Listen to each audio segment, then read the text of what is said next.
Remember, a Hallmark card when you carry enough to send the very best.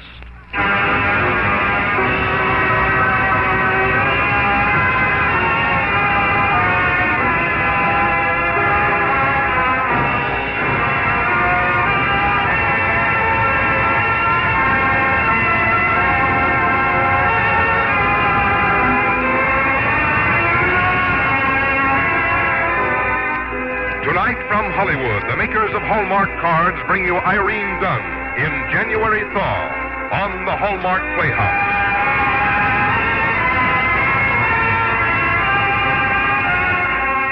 Each week, Hallmark brings you Hollywood's greatest stars in outstanding stories and presents as your host one of the most distinguished actors of the American theater, Mr. Lionel Barrymore.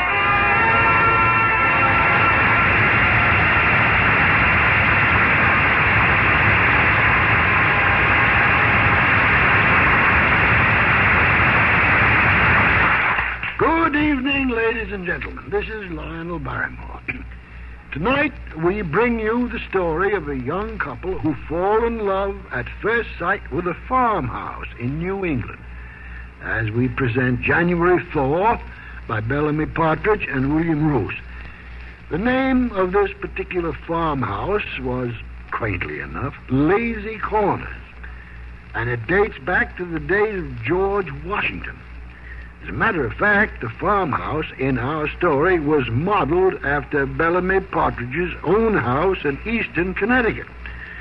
And as our guest tonight on Hallmark Playhouse, we are most happy to welcome one of Hollywood's most charming and talented actresses, Irene Dunn.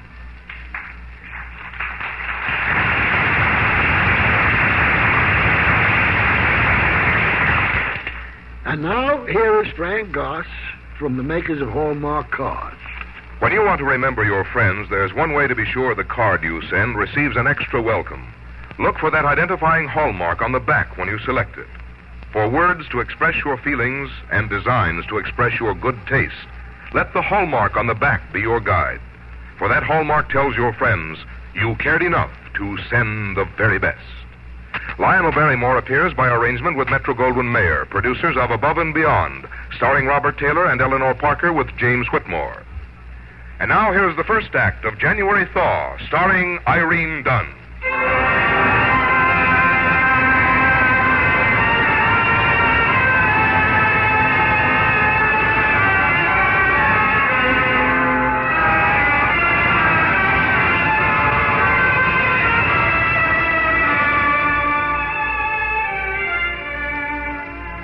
The story you're about to hear concerns a certain Margie and Herbert Gage and a house in Connecticut.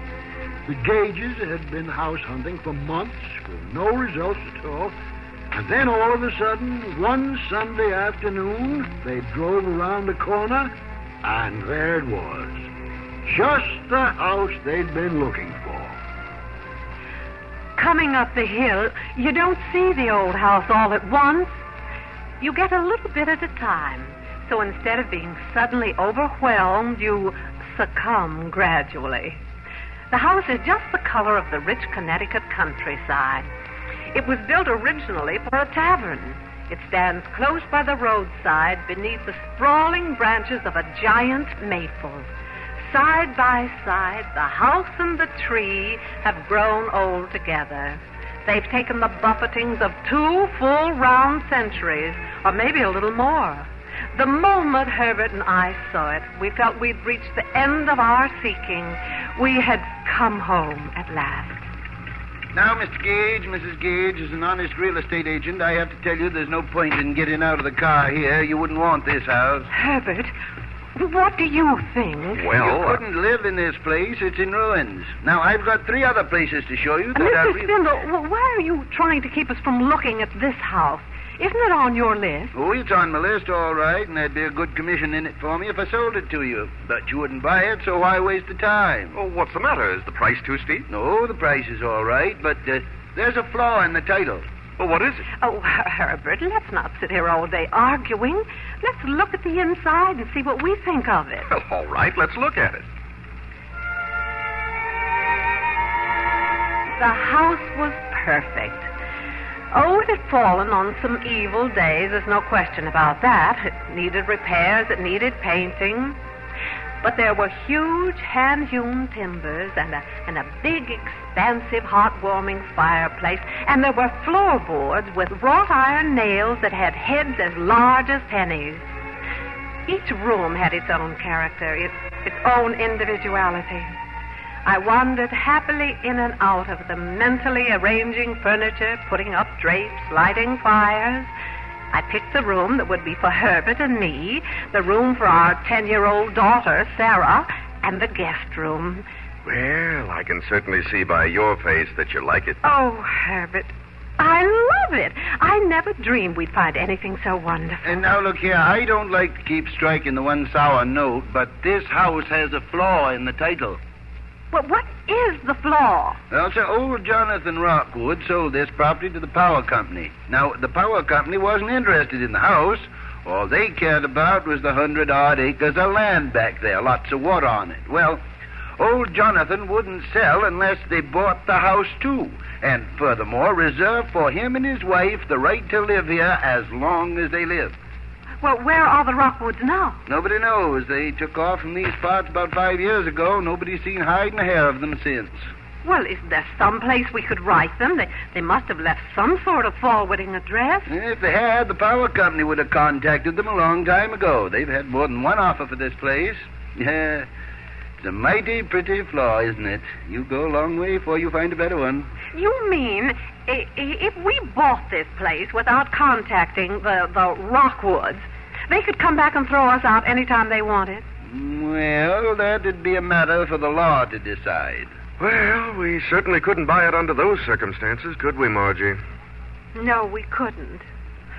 Could we, Herbert? You could drive in and talk to the town clerk about it tomorrow, I suppose. Wouldn't hurt none to talk to him.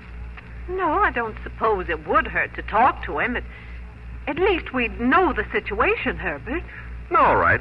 You drive out and talk to him tomorrow, Margie, and then we can put the whole thing out of our minds once and for all.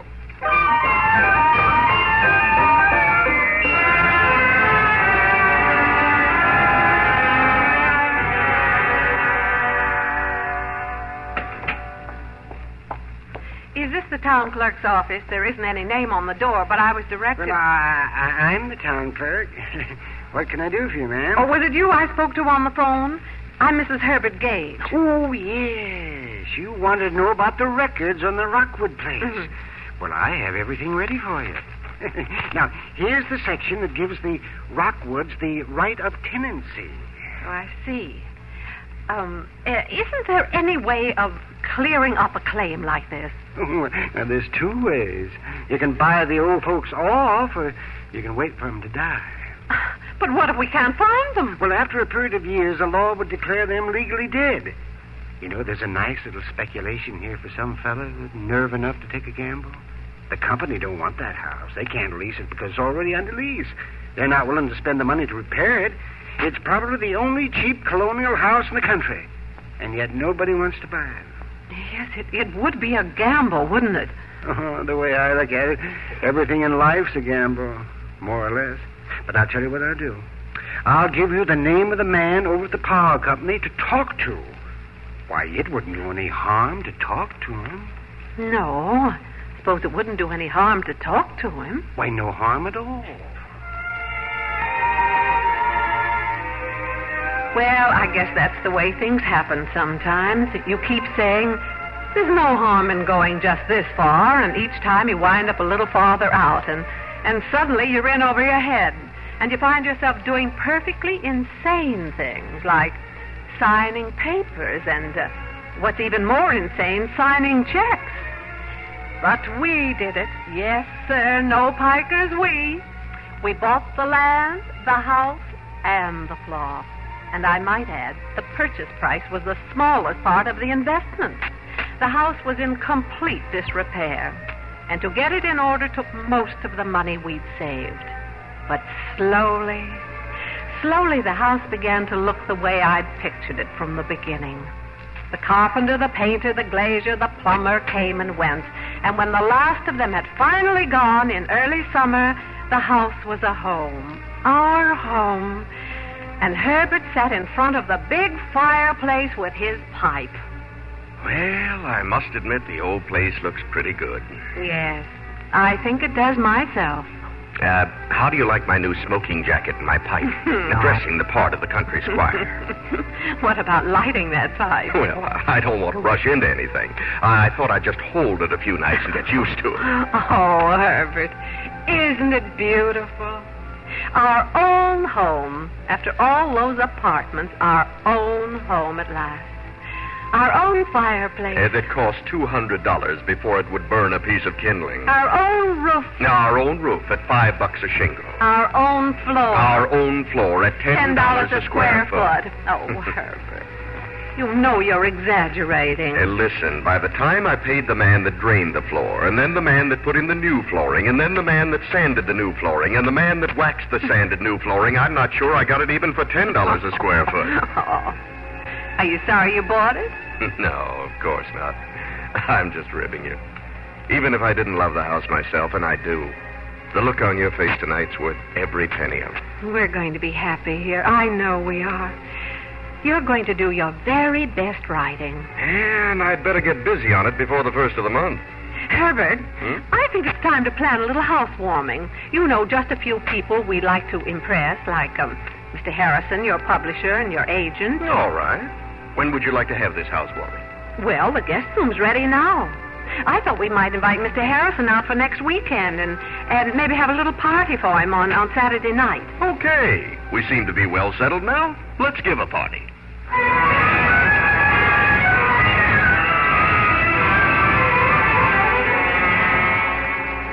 On Friday night, the house was at its loveliest. The guest room had been decorated in a bright, sunny yellow, and there were bowls of blue delphinium on the tables. Downstairs, we had flowers everywhere, roses, gladiola, daffodils. The rooms were lit by candlelight and firelight, and they were warm and full of welcome. Sarah and I stood looking at it. Oh, Mother, I think it must be the most beautiful house in the whole world. What's that? It sounds like a horse and wagon. It is a horse and wagon, and it's stopping out front. Really? Is someone trying to make a funny entrance? There's an old man and woman getting out of the wagon. They're coming up to the door. An old man and woman? Sarah, run and call your father quickly. Yes, Mother. Oh, dear. Yes? Evening, ma'am. My name's Rockwood, Jonathan Rockwood, and this is my wife, Matilda.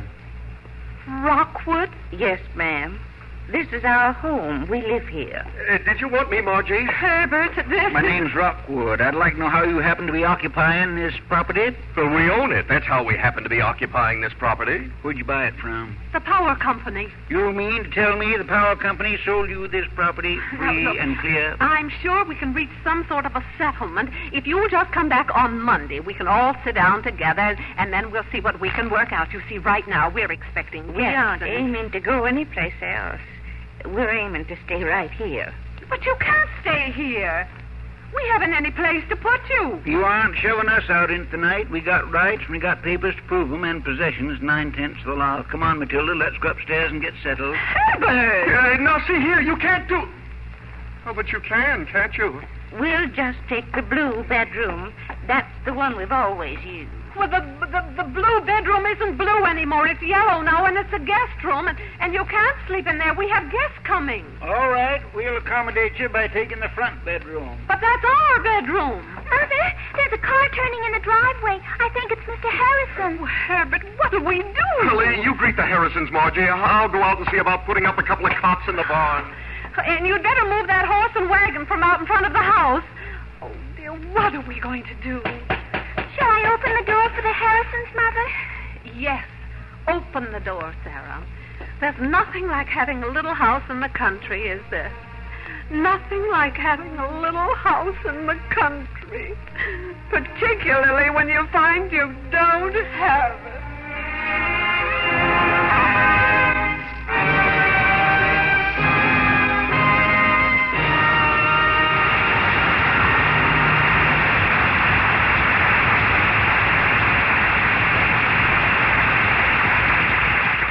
just a moment, we will return to the second act of January Thaw, starring Irene Dunn. How often do you say to yourself, oh, I wish I could go to so-and-so's wedding, or, oh, how I'd like to be there for his birthday? Or then again, maybe you think of old friends and wish you could see them. Well, the next best thing to being there in person is to send a Hallmark card. That's because you can always find a Hallmark card that says what you want to say, just the way you want to say it. So it carries a touch of your personality across the miles. And for a moment, because the card looks and sounds like you sent it, you seem to be there in person. And at the fine stores that feature Hallmark cards, you'll always find a large selection, so you can choose just the right card for any special person, any special occasion, or any occasion made special by your thoughtfulness. You'll find, too, that the stores where you select your Hallmark cards are such friendly places to shop, because everyone there is thinking of someone else. So for birthdays, weddings, and get-well cards, or if you just want to send a friendly hello, remember, it's a Hallmark card when you care enough to send the very best. Now back to Lionel Barrymore in the second act of January Thaw, starring Irene Dunn.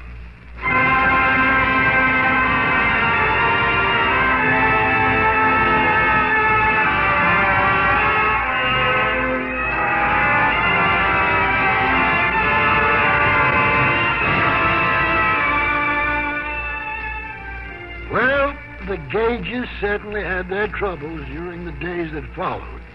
All through the long weekend, while they were trying to entertain their guests, the Rockwoods wandered about, poking, examining, criticizing.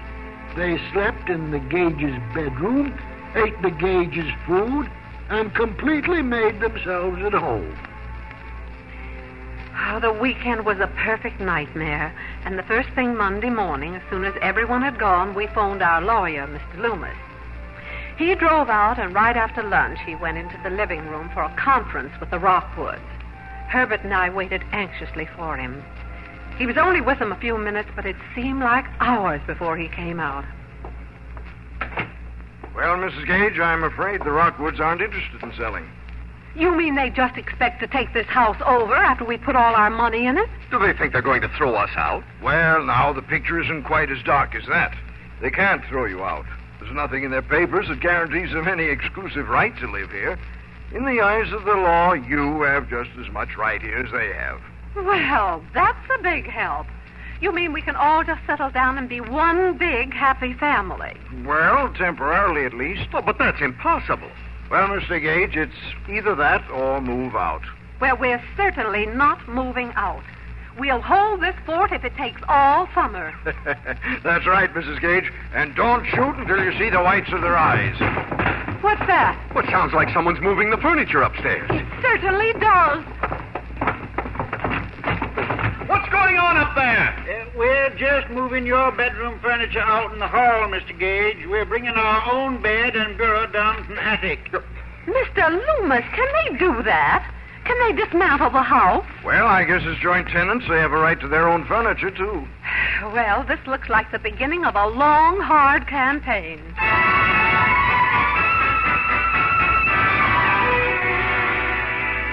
It was the beginning of a long, hard campaign. Mother, Mr. Rockwood's building a chicken coop on the back lawn, and he's got a cow out in the vegetable garden.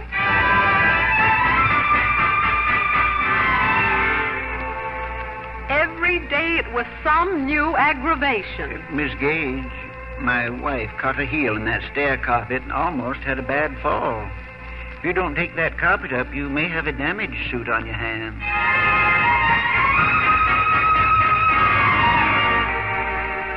Every day I think they can't possibly top this.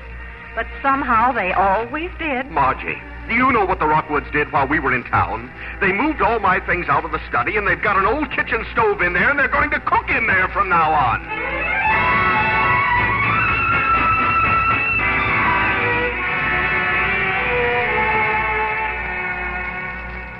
I can't stand anymore. Herbert, I'm ready to throw in the towel. I can't go on like this. It was spring when those people arrived, and now it's winter. And we're no closer to getting them out than we were in the beginning. The house is all jumbled up with furniture from rooms that the Rockwoods have taken over. The Rockwood chickens, the Rockwood cow, and the Rockwood horse have eaten up my garden. We have no place we can entertain anymore. The whole downstairs smells of cooking they do in your study, and I'd rather be back in a 4-room apartment than live like this, Herbert. Well, all right, Margie, if that's the way you feel. But if we give up, we'll be doing exactly what they want. I know we will. Oh, Herbert, there must be something we can do. Wait a minute. You know, I think I'll pay a little visit to the town clerk this afternoon. The town clerk? Why? Well, I'd just like to take another look at the papers on this property.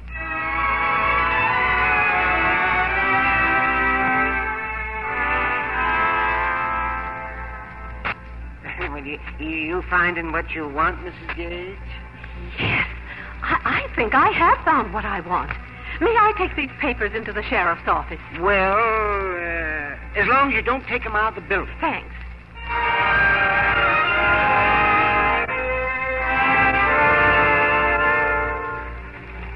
You see, Sheriff, this is the layout on the property, showing just how it was subdivided. Now, here's the Rockwood's claim. Am I right, or have I made a mistake? Looks right to me, Miss Gage.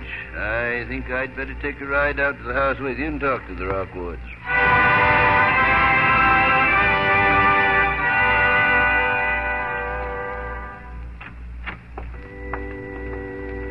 What on earth's that? Hello, darling.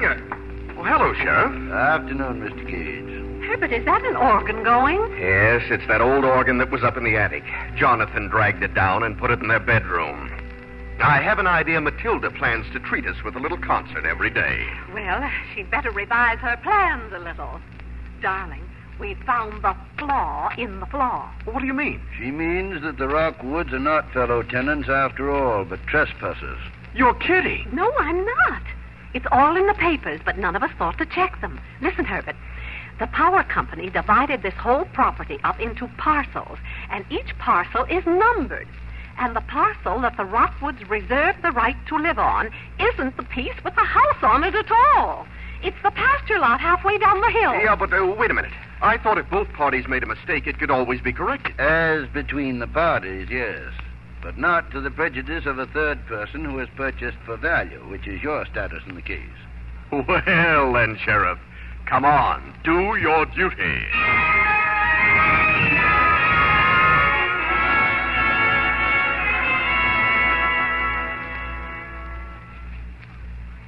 Well, goodbye, Miss Gage. Goodbye, Miss Gage. Reckon you're glad to see the last of us.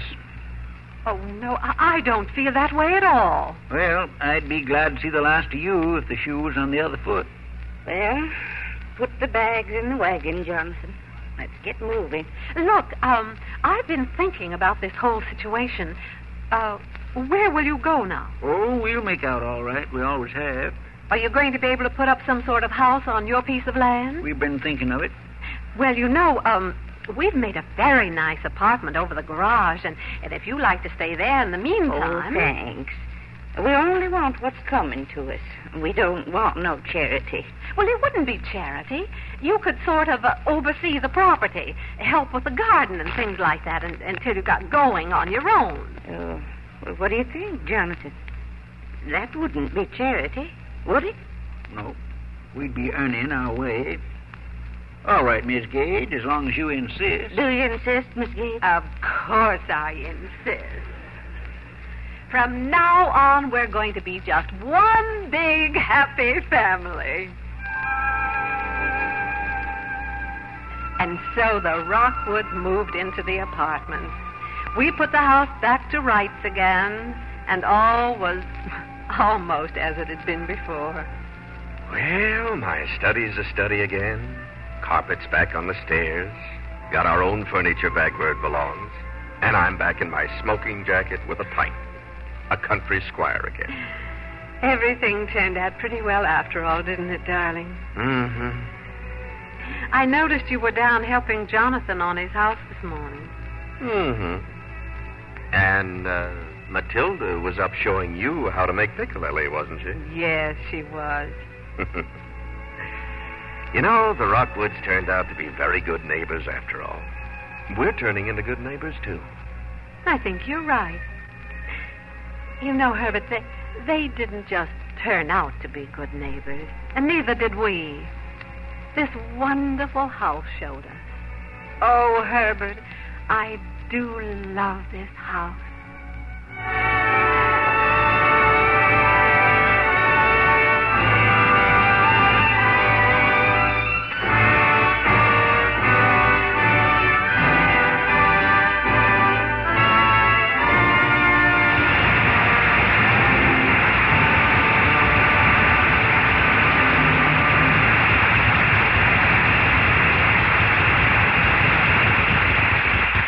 Irene Dunn and Lionel Barrymore will return in a moment. You know, one of the hardest things to do is to remember dates, and I don't mean famous dates like 1492 or 1863, but important everyday dates like your sister-in-law's anniversary or the date of your best friend's wedding or the birthday of your godchild.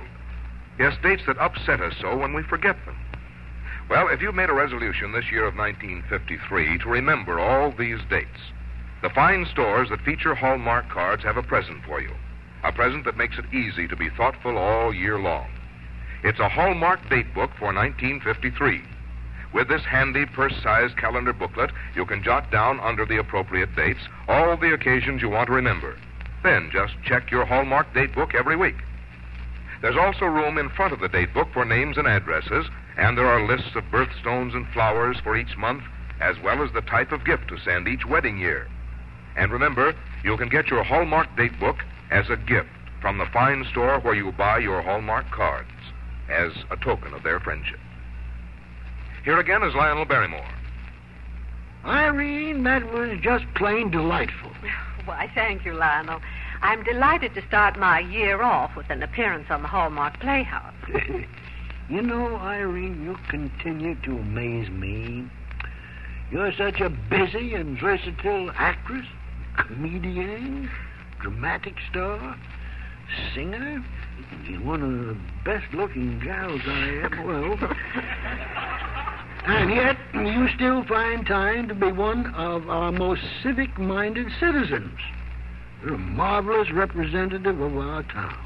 All of us in Hollywood are mighty proud of the honors you've earned for your civic activity. Well, thank you, Lionel. You know, I feel very strongly that, well, because we in Hollywood can reach so many fine people all over the country, it's, in a way, our duty to help in these nationwide causes. I personally consider it a very rewarding privilege.